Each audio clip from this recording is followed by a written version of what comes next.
আউযুবিল্লাহি মিনাশ শাইতানির রাজিম বিসমিল্লাহির রহমানির রহিম।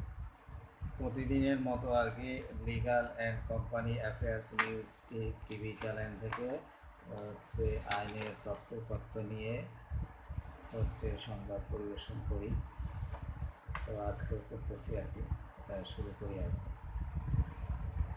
তো পুলিশ ও ম্যাজিস্ট্রেটগণের সহায়তা সম্পর্কিত ফৌজদারি কার্যবিধি 42 থেকে 45 সাধারণ সমালোচনা। এটা পুলিশ ম্যাজিস্ট্রেটগণের সহায়তা দেওয়ার কিছু দায়িত্ব বা আইন জনসাধারণের উপর অপন্ন করিয়াছে এবং এই অধ্যায়ে সেই সহায়তার বিষয়টি আলোচিত হইয়াছে। আমাদের দেশে জনগণের অনুপাতে পুলিশ ও ম্যাজিস্ট্রেটের সংখ্যা কম, তাই পুলিশ ও ম্যাজিস্ট্রেটের উপর যেই দায়িত্ব কর্তব্য দেওয়া হয়েছে তাহা জনগণের সাহায্য ব্যতীত সুচারুরূপে পালন করা সম্ভব নয়।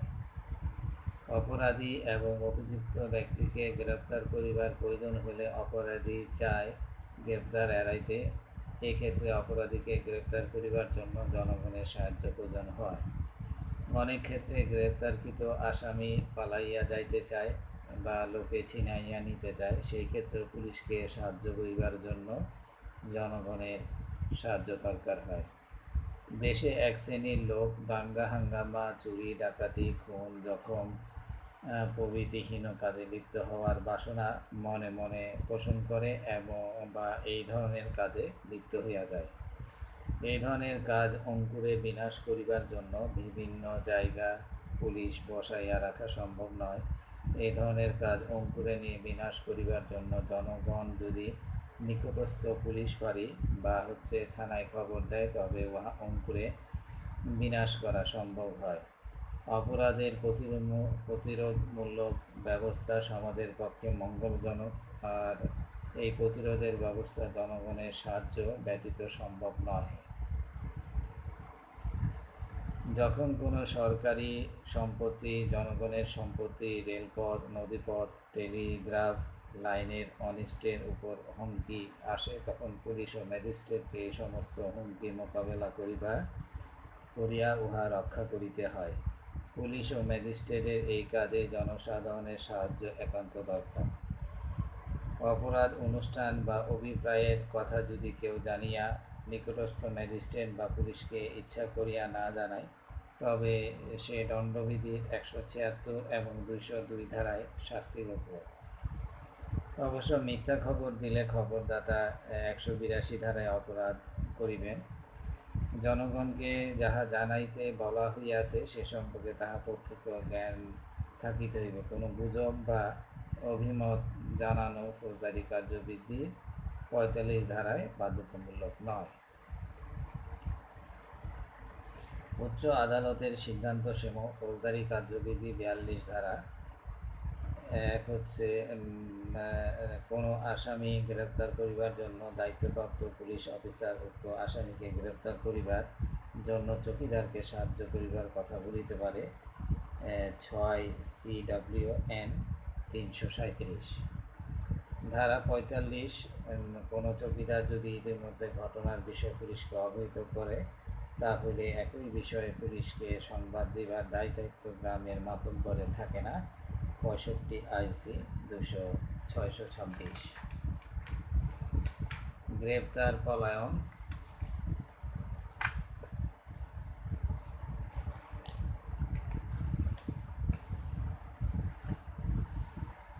গ্রেপ্তার পলায়ন ও পুনরায় গ্রেপ্তার সম্পর্কিত এখানে আলোচনা করা হয়েছে। ফৌজদারি কার্যবিধি 46 থেকে 67 ধারা।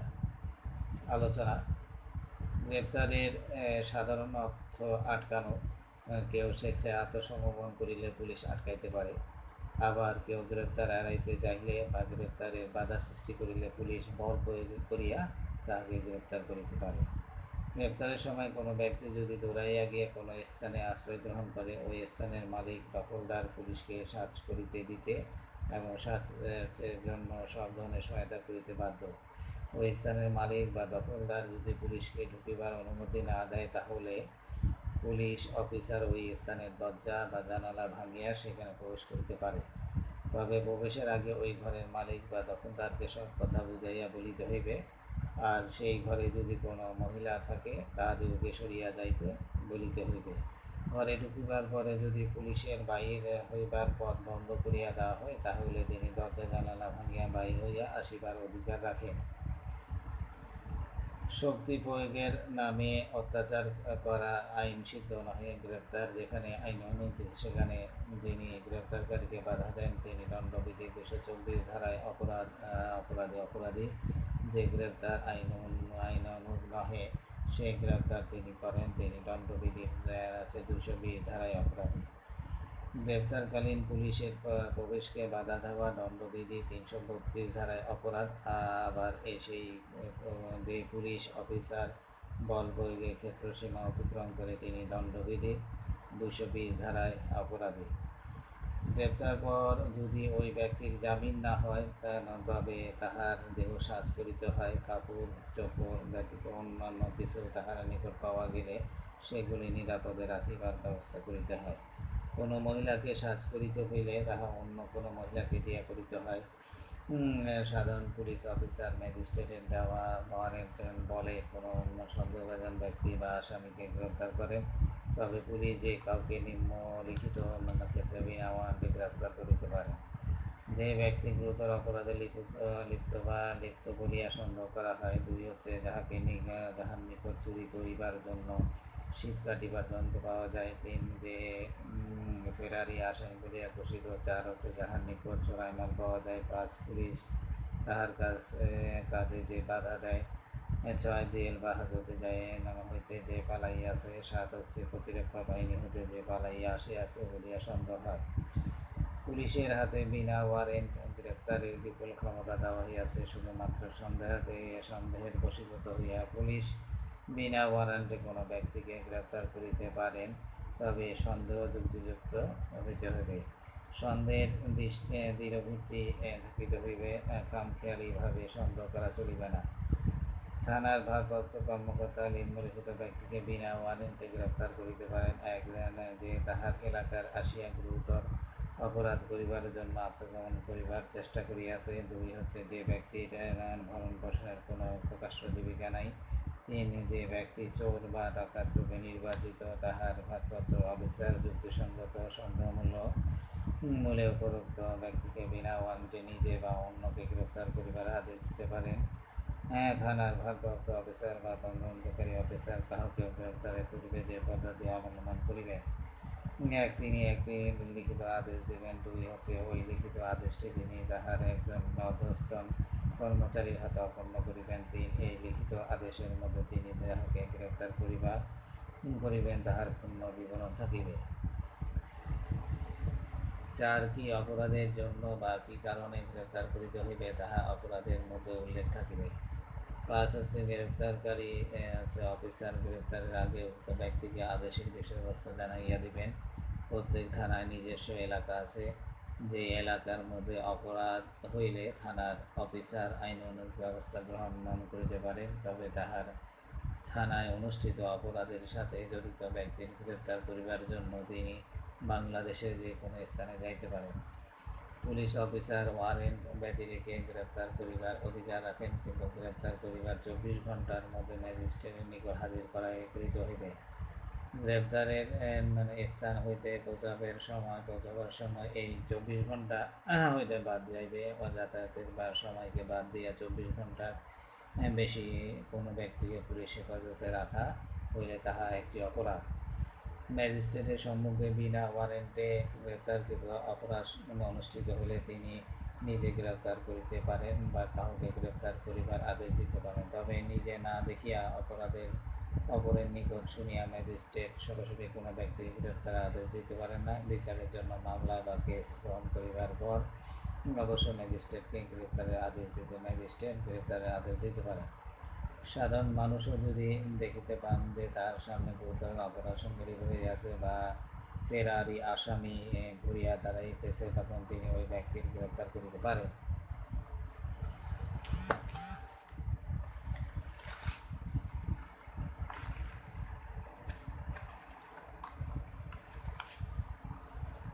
উচ্চ আদালতের সিদ্ধান্তসমূহকে দাঁড়িয়ে কার্যবিধি 46 ধারা। 1 হচ্ছে শুধু মৌলিক ঘোষণার দ্বারা গ্রেপ্তারকৃত নয়। 2 হচ্ছে আটক করিবার উদ্দেশ্যে প্রকৃতপক্ষে যদি কোনো ব্যক্তির দেহ বা ব্যক্তির দেহ ধরা বা স্পর্শ করা হয় তা হইলে উহাকে গ্রেপ্তার বলে এবং এই বিষয়ে দেওয়ানি ফৌজদারি আইনের কোনো পার্থক্য নেই। 17 PLJ 87 ধারা 3 হচ্ছে আনুষ্ঠানিক গ্রেপ্তার বা পুলিশ কর্তৃক আটকের মধ্যে কোনো পার্থক্য নেই। যে ক্ষেত্রে কোনো ব্যক্তিকে পুলিশ আটক করে সেক্ষেত্রে সে গ্রেপ্তার হয় এবং গ্রেপ্তারকে বৈধ করিবার জন্য তাহাকে হাত করা না দিবার বা পুলিশ বা বিচার বিভাগনা হাজতখানা না রাখিবার প্রয়োজন নেই। PLD 119 পেশ হচ্ছে 119। 4 হচ্ছে অপরাধীকে গ্রেপ্তারের জন্য গ্রেপ্তারের অপরাধী ব্যক্তি তাহার মনশক্তির সকল পন্থা ব্যবহার করিতে পারেন। গ্রেপ্তারের কার্যক্রম করিবার জন্য অন্যান্য লোক নিয়োগ ইহা অন্তর্ভুক্ত। PLR হচ্ছে 154/45 ও 6 BLR 157 W। 5 হচ্ছে যুক্তিযুক্ত কারণ ব্যতিরিক্ত কোনো ব্যক্তিকে গ্রেপ্তারে কার্যকর হইলে আইন নিজের ইচ্ছা মতো চালানো হয় এবং উহা বিদ্বেষমূলক গ্রেপ্তার। 16 BLR 38 47 ধারা। যে স্থান তল্লাশি করিতে হইবে ওই স্থানে প্রবেশ করিবার বিষয়ে কার্যবিধি 47 ধারা পুলিশের ক্ষমতা সীমিত করে না। পক্ষান্তরে তল্লাশির জন্য পুলিশকে সুযোগ দানের জন্য বাড়ির মালিককে বাধ্য করে এবং আলোচক আইনের 48 ধারা নির্দেশ করে যে যদি পুলিশের পথে বিঘ্ন সৃষ্টি হয় তাহলে প্রবেশের জন্য তিনি বল প্রয়োগ করিতে পারেন। AIR 1914 456 ধারা 48 যে ক্ষেত্রে ঘরের দরজা খোলা থাকে সেই ক্ষেত্রে আলোচ্য আইনের 48 ধারা প্রথমাংশে অনুসারে ইহা প্রয়োজন নাই যে সিপাহীকে অপেক্ষা করা এবং ঘরের মালিকের নিকট আনুষ্ঠানিক দাবি করা উচিত। AIR 1956 উড়িয়া 66 ধারা 51 যতক্ষণ পর্যন্ত কোনো ব্যক্তিকে গ্রেপ্তার করা না হয় ততক্ষণ পর্যন্ত তল্লাশি এর কোনো ক্ষমতা নাই। যে ক্ষেত্রে কোনো ব্যক্তি আমলযোগ্য অপরাধে আসামি না হয় অথবা এরূপ অপরাধের কোনো অভিযোগ তাহার বিরুদ্ধে না থাকে সেক্ষেত্রে অবৈধ মালামাল দখল করিতেছে বলিয়া সন্দেহে কোনো পুলিশ অফিসার কোনো ব্যক্তিকে তল্লাশি করিতে পারেন না। AIR 1942 ALL 424 ধারা হচ্ছে 58 সিপাহী যদি গ্রেপ্তারি পরোয়ানা ছিল না এবং তাহার পূর্বে পরিত ছিল না তবু গ্রেপ্তার কার্যকর করিবার জন্য ফৌজদারি কার্যবিধি 54 ধারার অধীনে তাহার যথেষ্ট বিধিসঙ্গত ক্ষমতা ছিল। AIR 1924 ALL 201 একবার গ্রেপ্তার হইলে ফৌজদারি কার্যবিধির 169 ধারার পদ্ধতি অনুসরণ করা ব্যতীত তাহাকে অব্যাহতি দেওয়ার কোনো অবৈধ ক্ষমতা পুলিশ অফিসারের নাই। PLD 1959 লাহোর 665 আটক থাকিবার সময় আসামি তাহার কৌশলীর সাক্ষাৎ পাইবার অধিকারী তাহার আত্মীয় স্বজনকে সাক্ষাৎ ও খাদ্য এবং কাপড় চোপড় সরবরাহের অনুমতি দিতে পারেন। 12 লাহোর 211 আলোচ্য 61 ধারার বিধান লঙ্ঘন করিয়া কোনো লোককে 24 ধারার 24 ঘন্টার অধিক সময় পুলিশ হেফাজতে আটকে রাখলে তাহা বেআইনি। 52 PLJ 233 কোনো ব্যক্তিকে যদি অনুমোদিতভাবে 2 মাসের ডিটেনশন দেওয়া হয় তাহলে 2 মাস অতিবাহিত হওয়ার পর তাহাকে আর আটকাইয়া রাখা যাইবে না এবং এরূপ রাখা হইলে উহা বেআইনি। তবে ওই মাস অতিবাহিত হইবার পর যদি কয়েকদিন পর পরবর্তী সময়ের অনুমোদন পাওয়া যায় তা হইলে পরবর্তী ডিটেনশন বৈধ হবে।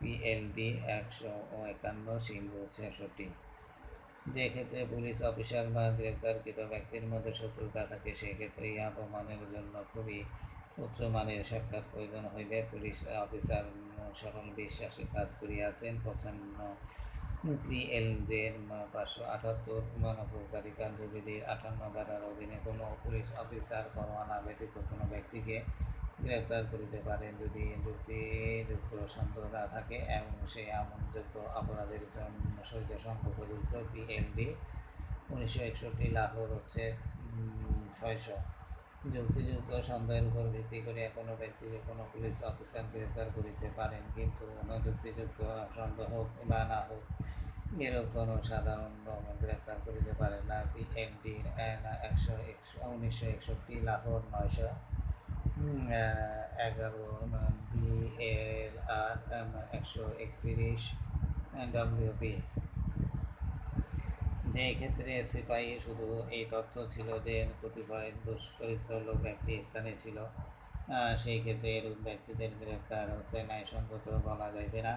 এমনকি গ্রেপ্তারের পর যদিও তাহাদের নিকট হইতে ঘর ভাঙিবার সরঞ্জাম উদ্ধার হয়।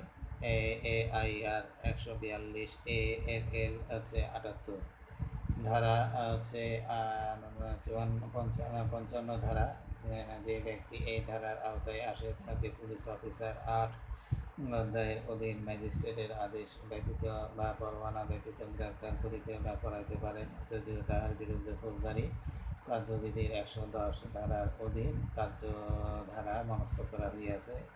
16 DLR 38 56 ধারা পরোয়ানা ব্যতীত ফৌজদারি করি বা ফৌজদারি কার্যবিধির 56 ধারার মধ্যে গ্রেপ্তারের ক্ষমতা যে গ্রেপ্তারের জন্য গ্রেপ্তার করিতে হইবে তাহা উল্লেখ করিয়া সিনিয়র অফিসার দ্বারা কেবলমাত্র লিখিত আদেশের প্রয়োজন শর্তাধীন। 1970 SCMR 57 ধারা কোনো পুলিশ অফিসারের সঙ্গে আমলযোগ্য অপরাধ করা না হইলে তাহার নাম বলিবার দাবি করা যায় এবং নাম বলিতে অস্বীকারী ব্যক্তিকে এই ধারার কোনো অধীনে আপিল করা যায় না। AIR 141 লাহোর 422 59 ধারা এই ধারা ইহা একটি বিধিবদ্ধ এই ধারা ইহা বিধিবদ্ধ রইয়াছে। কোনো সাধারণ লোকজন জামিনের অযোগ্য এবং নামযোগ্য অপরাধ এবং অপরাধী বলিয়া ঘোষিত ব্যক্তিকে গ্রেপ্তার করিতে পারেন। PLD 1953 লাহোর 1907 তাহার সুনির্দিষ্ট দৃষ্টির মধ্যে আমলযোগ্য ও জামিন আছে অযোগ্য অপরাধ না করিলে কোনো সাধারণ লোক দোষারোপিত অপরাধীকে গ্রেপ্তার করিতে পারে না। PLD 1959 পেশ 61 যদি কোনো সাধারণ লোক দেখে যে তাহার দৃষ্টিগোচরে অপরাধ সংঘটিত হইয়াছে, তাহলে তিনি অপরাধীকে গ্রেপ্তার করিতে ক্ষমতাপ্রাপ্ত হন।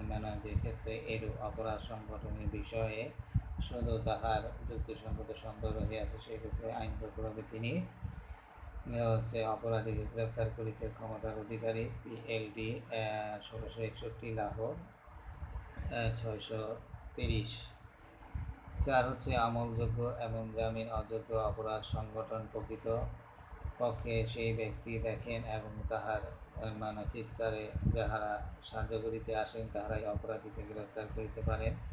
22 DLR 162 SC 60 ধারা 60 ধারা এ শর্তে আরোপ করে যে পরোয়ানা ব্যতীত গ্রেপ্তারকারী পুলিশ অফিসার অনাবশ্যক বিলম্বে ব্যতীত এবং জামিনের ব্যবস্থার সাথে গ্রেপ্তারকৃত ব্যক্তিকে মামলার এখতিয়ার বা কোনো ম্যাজিস্ট্রেটের অথবা থানার প্রাপ্ত কর্মকর্তার নিকট নিবেন বা পাঠাইবেন।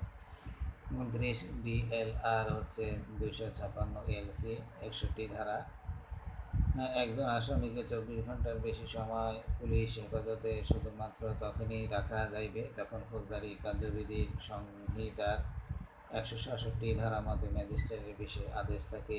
AIR 131 লাহোর 467 ধারা 64 ম্যাজিস্ট্রেট যদি কোনো কিছু দেখেন যাহা আপাতত দৃষ্টিতে তাহার নিকট অপরাধ বলিয়া প্রতীয়মান হয়, তা হইলে সেই ক্ষেত্রে 64 ধারা প্রযোজ্য। 17 DLR 78 MP 2 ম্যাজিস্ট্রেটের নিকট প্রদত্ত সংবাদের সততা সম্পর্কে এই ধারা প্রযোজ্য নয়। PLD 1962 লাহোর 411। তো এটা হচ্ছে ফৌজদারি আইন থেকে পড়া হলো আর কি। তো এখন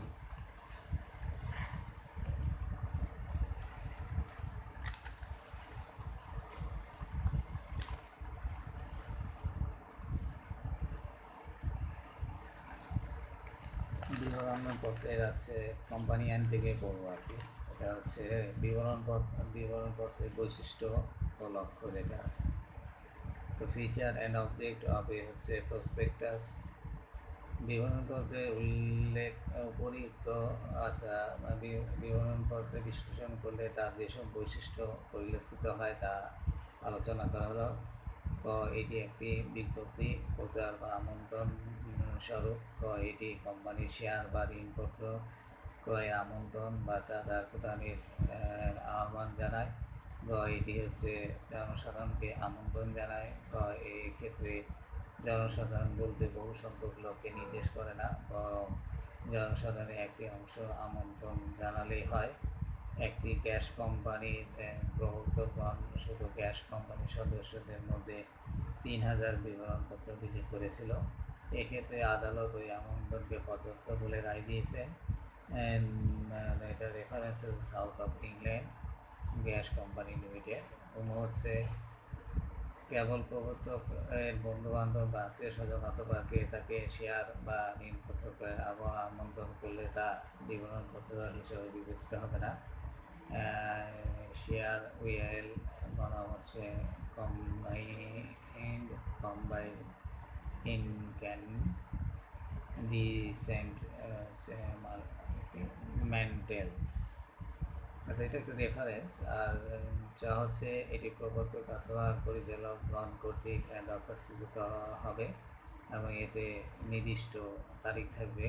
হচ্ছে এর মধ্যে কোম্পানি তার ব্যবসায়িক কার্যক্রম পরিচালনার মূলধন সংগ্রহের ব্যবস্থা করে, কাজেই কোনো ব্যবসায়িক বিজ্ঞাপন এর অন্তর্ভুক্ত নয়।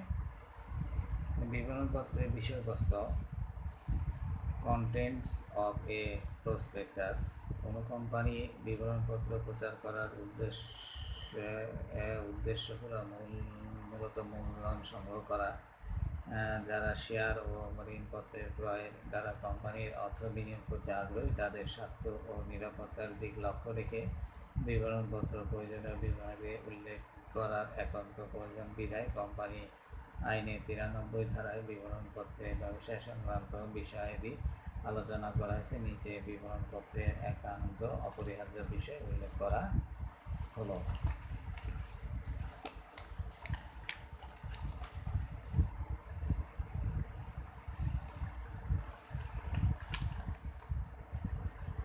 হচ্ছে কোম্পানির পূর্ণ নাম, বিবরণপত্রের বিষয়বস্তু।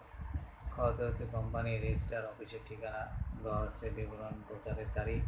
হচ্ছে কোম্পানির অনুমোদিত মূলধনের পরিমাণ।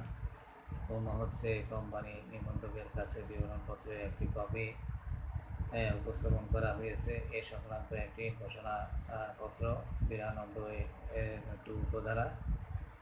হচ্ছে কোম্পানির স্মারকলিপির বিষয়বস্তু। স্মারকলিপিতে দরখাস্ত প্রদানকারী ব্যক্তিদের নাম, বর্ণনা ও ঠিকানা এবং তাদের দ্বারা ক্রয়কৃত শেয়ারের পরিমাণ 31(1) ধারা। হচ্ছে পরিমাণ নিয়মাবলীতে নির্ধারিত এবং উল্লেখিত পরিচালকদের যোগ্যতা সূচক শেয়ার এবং তাদের পারিশ্রমিক সংক্রান্ত নিয়মাবলী 93(1) ধারা। যা হচ্ছে পরিচালক বা প্রস্তাবিত পরিচালক, ব্যবস্থাপক বা ব্যবস্থাপনা প্রতিনিধি বা প্রস্তাবিত ব্যবস্থাপনা প্রতিনিধির নাম, বিবরণ এবং ঠিকানা 93(1) ধারা। যা হচ্ছে পরিচালকগণ কর্তৃক শেয়ার বিলি আরম্ভ করার জন্য প্রয়োজনীয় ন্যূনতম মূলধন এবং আবেদন ও মন্ত্রণাদেয় টাকার পরিমাণ 93(1) ধারা। হচ্ছে বিবরণপত্র প্রচারের পূর্ববর্তী 2 বছরের মধ্যে নগদ টাকা ছাড়া পূর্ণ বা আংশিক আদায় ইস্যুকৃত এবং ইস্যু কর্তৃক সম্মত শেয়ার ও ঋণপত্রের সংখ্যা এবং টাকার পরিমাণ এবং উভয় ক্ষেত্রে এগুলো ইস্যু রাজি হওয়ার কারণ 93(1) হচ্ছে ধারা। হচ্ছে ইস্যুকৃত শেয়ার বা ঋণপত্র বিলির দায় যদি গৃহীত হয় তবে তাদের নাম বা গ্রহীতার নাম এক্ষেত্রে পরিচালকদের অভিমত থাকতে হবে এবং দায় দায়িত্ব পালনের মতো যথেষ্ট সম্পত্তি আছে 93(1) ধারা। হচ্ছে কোম্পানি গঠনকালীন বা অবস্থার কোনো সম্পত্তি ক্রয় বা ক্রয়ের প্রস্তাব করা হলে ওই সম্পত্তির বিক্রয়ের নাম ও ঠিকানা এবং ওই সম্পদের মূল্য নগদ অর্থ, শেয়ার বা ঋণপত্রের আকারে পরিশোধ হলে তার পরিণাম হচ্ছে 93(1)(6) ধারা। ড হচ্ছে উপরে উল্লেখিত অনুরূপ সম্পত্তি ও সম্পদের ক্রয় মূল্য বাবদ নগদ টাকা শেয়ার বা ঋণপত্র দ্বারা পরিশোধিত সুনাম হিসেবে কোনো টাকা ধরা হলে কোনো টাকা ধরা হলে তার পরিমাণ 93(1)(জ) উপধারা। চ হচ্ছে বিবরণপত্র প্রচারের পূর্ববর্তী 2 বছরের মধ্যে কোম্পানির কোনো শেয়ার বা ঋণপত্র ক্রয় বা বিক্রয় বা গ্রাহক সন্দেহে যদি রাজি হলে ওই বাবদ তাকে প্রদত্ত কমিশন এবং প্রদানযোগ্য কমিশনের পরিমাণ উল্লেখ করতে হবে, এমনকি ব্যবস্থাপনা প্রতিনিধিকে প্রদত্ত বাটা কমিশনের উল্লেখ করতে হবে। 93(1)(গ) ধারা। হচ্ছে বিবরণপত্র প্রকাশের পূর্ববর্তী 2 বছরের মধ্যে প্রবর্তকের মধ্যে প্রদত্ত বা প্রদানযোগ্য মোট অর্থের পরিমাণ, অর্থ প্রদানের কারণ 93(1)(ম) ধারা। তা হচ্ছে 6 অনুচ্ছেদে বর্ণিত প্রবর্তক কর্তৃক হচ্ছে সম্পাদিত সব ধরনের সম্পত্তি অর্জন বা কৃত সব ধরনের চুক্তির তারিখ ও সম্পত্তি বা চুক্তির শর্তাবলী এবং পক্ষগণের নাম সুস্পষ্টভাবে উল্লেখ করতে হবে। 93(1)(ম) ধারা। তো হচ্ছে কোম্পানির হিসাব নিরীক্ষকের নাম ও ঠিকানা 93(1)(ঠ) ধারা।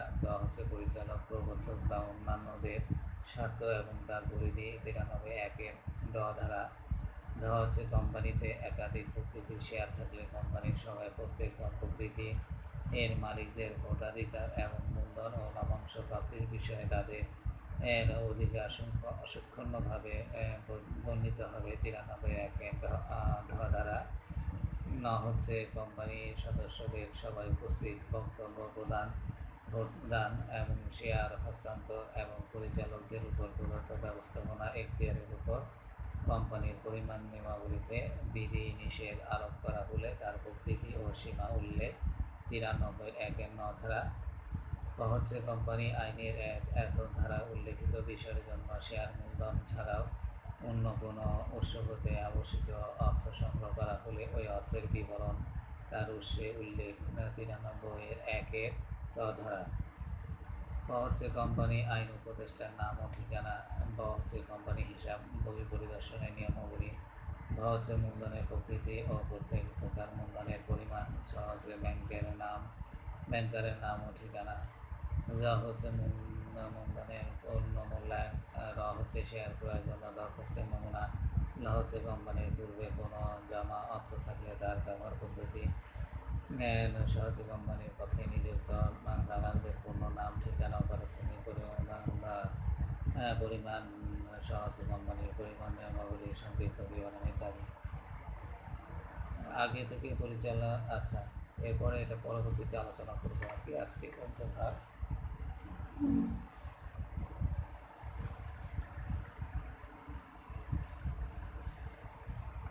মানে শুধু পড়ে গেলে হবে না, আপনাদেরকে একটু বোধগম্য করতে হবে, কারণ এটা আমার উদ্দেশ্য হচ্ছে ওই সাধারণ মানুষরা যাতে আইন সম্বন্ধে একটু জানে আর কি। তো আজকে এই পর্যন্ত থাকলো। একটু ভূমি আইন থেকে একটু পড়ার চেষ্টা করি আর কি, পিছনের দিক থেকেই পড়ি।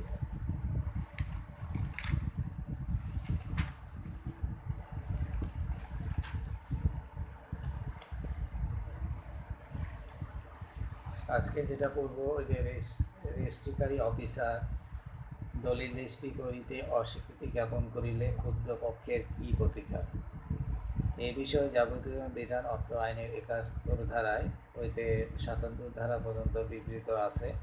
ওই 71 ধারা অনুযায়ী প্রত্যেক সাব রেজিস্ট্রারের দলিলে কোনো সম্পত্তি তাহার এলাকাধীন নহে এ কারণ ব্যতীত কোনো কারণে দলিল রেজিস্ট্রি করিতে অস্বীকার করিলে এ মর্মে লিখিত আদেশ দিবেন এবং 2 নং বইতে অস্বীকৃতির কারণ এবং দলিলের উপর রেজিস্ট্রিকরণের অস্বীকৃতি কথাগুলি লিপিবদ্ধ করিবেন এবং এই আদেশ দ্বারা ক্ষতিগ্রস্ত ব্যক্তি কর্তৃক দরখাস্ত করা হলে বিনা খরচে অবিলম্বে রেজিস্ট্রিকরণ অঙ্গীকার অস্বীকারের কারণ এবং সম্বলিত একটি নকল কিনে 72 ধারায় বলা হয়েছে সম্পদের অসম্পত্তি ব্যতীত অন্য কোনো কারণে হচ্ছে সাব রেজিস্ট্রার কর্তৃক রেজিস্ট্রির জন্য দলিল গ্রহণে অস্বীকৃতির আদেশ প্রদত্ত হইলে আদেশ প্রদানের তারিখ হইতে 30 দিনের মধ্যে তাহার ঊর্ধ্বতন রেজিস্ট্রারের নিকট উক্ত আদেশের বিরুদ্ধে আপিল করা যাইবে এবং রেজিস্ট্রার প্রয়োজন বোধে বিতর্কিত আদেশ পাল্টাইয়া বা পরিবর্তন করিতে পারিবেন। রেজিস্ট্রার যদি দলিলটি রেজিস্ট্রি হবে বলিয়া আদেশ দেন এবং তারপর দলিলটি যদি এই প্রকারের আদেশের তারিখ হইতে 30 দিনের মধ্যে সাব রেজিস্ট্রারের নিকট রেজিস্ট্রির জন্য দাখিল হয়, তবে তিনি ঊর্ধ্বতন অফিসারের এই আদেশ পালন করিবেন এবং দলিলটি রেজিস্ট্রি করিবেন। 73 ধারায় বলা হয়েছে যে দলিলটি যদি সম্পাদনে অস্বীকার কারণে রেজিস্ট্রিকরণ অস্বীকৃত হইয়া থাকে, তবে এই প্রকার রেজিস্ট্রেশনকরণ অঙ্গীকার আদেশের তারিখ হইতে 30 দিনের মধ্যে ঊর্ধ্বতন রেজিস্ট্রারের নিকট ক্ষুব্ধ ব্যক্তি দলিল রেজিস্ট্রিকরণের জন্য দরখাস্ত দিতে পারিবেন এবং এই প্রকার দরখাস্ত সত্যায়িত বা ভেরিফাইড এবং লিখিতভাবে রেজিস্ট্রিকরণ অস্বীকৃতি আদেশের নকল সহ দিতে হইবে। 74 ধারায় বক্তব্য এভাবে সাব রেজিস্ট্রার কর্তৃক রেজিস্ট্রিকরণ অস্বীকারের বিরুদ্ধে কোনো দরখাস্ত দাখিল হইলে অথবা রেজিস্ট্রারের নিকট সরাসরি কোনো দরখাস্ত দাখিল হইলে তিনি অনুসন্ধান করিয়া দেখিবেন দলিলটি যথার্থই সম্পাদিত হইয়াছে কিনা এবং অত্র আইনে বর্ণিত অন্যান্য শর্তাদি দরখাস্তকারী কর্তৃক পালিত হইয়াছে কিনা এবং দরখাস্তকারী দলিলটি রেজিস্ট্রি হওয়ার আদেশ পাওয়ার যোগ্য কিনা। 75 ধারার বক্তব্য রেজিস্ট্রার যদি অনুসন্ধানে এবং সাক্ষ্য প্রমাণে এই সিদ্ধান্তে উপনীত হন যে মামলাটি সম্পাদিত হইয়াছে এবং রেজিস্ট্রি হওয়ার যোগ্য, তবে তিনি উহা রেজিস্ট্রির জন্য আদেশ দিবেন এবং এই আদেশের তারিখ হইতে 30 দিনের মধ্যে মামলাটি দলিলটি রেজিস্ট্রিকারী অফিসারের নিকট দাখিল হইলে তিনি রেজিস্ট্রারের আদেশ মোতাবেক দলিলটি রেজিস্ট্রি করবেন। 76 দ্বারা মর্ম রেজিস্ট্রার যদি দলিলটি রেজিস্ট্রি করিতে অস্বীকার করেন অথবা রেজিস্ট্রিকরণের জন্য 72 ধারা এবং 75 ধারা অনুযায়ী আদেশ প্রদান করিতে অস্বীকার করেন, তবে কারণসহ এই প্রকার আদেশ 52 নং বহির লিপিবদ্ধ করিবেন এবং দরখাস্ত করিলে দলিলের সম্পাদনকারী অথবা দাবিদার ব্যক্তিকে অবিলম্বে এই প্রকার আদেশের নকল দিবেন। এই ধারা হচ্ছে 72 ধারা অনুযায়ী প্রদত্ত রেজিস্ট্রারের আদেশের বিরুদ্ধে কোনো আপিল চলিবে না। 77 ধারাতে বলা আছে যে ক্ষেত্রে রেজিস্ট্রার 72 ধারা অথবা 76 ধারা অনুযায়ী দলিল রেজিস্ট্রি হইয়ার আদেশ দিতে অস্বীকার করিবেন, সেক্ষেত্রে দলিলের দাবিদার ব্যক্তি এই প্রকার রেজিস্ট্রিকরণ অস্বীকার আদেশের তারিখ হতে 30 দিনের মধ্যে দেওয়ানি আদালতে দলিলটি রেজিস্ট্রির আদেশ পাওয়ার আর ডিগ্রির জন্য মামলা করিতে পারিবেন। দেওয়ানি মামলা ডিগ্রি হইলে ডিগ্রির তারিখ হইতে 30 দিনের মধ্যে দলিলটি রেজিস্ট্রারের জন্য দাখিল হইলে রেজিস্ট্রিকারী অফিসার উহা রেজিস্ট্রি করিবেন এবং এই প্রকার মামলা দলিলটি প্রথম যে রেজিস্ট্রার অথবা সাব রেজিস্ট্রারের নিকট দাখিল হইয়াছিল সেই স্থানের যে আদালতের এলাকাধীন সেই আদালতে দাখিল করিতে হইবে। একটি কবলা সম্পাদনের পর যদি সম্পাদনকারী দলিল রেজিস্ট্রি করিয়া দিতে অস্বীকার করে অথবা রেজিস্ট্রিকারী অফিসার এই প্রকার দলিল রেজিস্ট্রি করিতে অস্বীকার করে, তবে দলিলের দাবিদার ব্যক্তি দলিল সম্পাদনের তারিখ হইতে 3 বছরের মধ্যে সুনির্দিষ্ট প্রতিকার আইনের 27 ধারা অনুযায়ী সরাসরি আদালতের রেজিস্ট্রি কবলা পাওয়ার জন্য চুক্তি প্রবলের স্পেসিফিক পারফরমেন্স অফ কন্ট্রাক্ট মামলা করিতে পারেন। তো আজকে এই পর্যন্ত থাকলো লিগাল অ্যান্ড কোম্পানি অ্যাফেয়ার্স নিয়ে টিভি চ্যানেলের পক্ষ থেকে সকলকে শুভেচ্ছা ও ধন্যবাদ। আপনারা আশা করি ভালো থাকেন, সুন্দর থাকেন। আর legal and company affair news TV channel বেশি বেশি সাবস্ক্রাইব করেন। যে আমার ক্যামেরা নষ্ট হওয়ার কারণে এখন এই সোনাগাজী টিভি থেকে এটা প্রকাশ করতেছি আর কি। তো করোনার পরবর্তীতে একটা ক্যামেরা কিনবো, তো আল্লাহ আমাদের দেশে তৌফিক দান করুক, তারপরে এটা ইন্ডিভিজুয়াল চলে যাবে আর কি। লা ইলাহা ইল্লাল্লাহু মুহাম্মাদুর রাসূলুল্লাহ।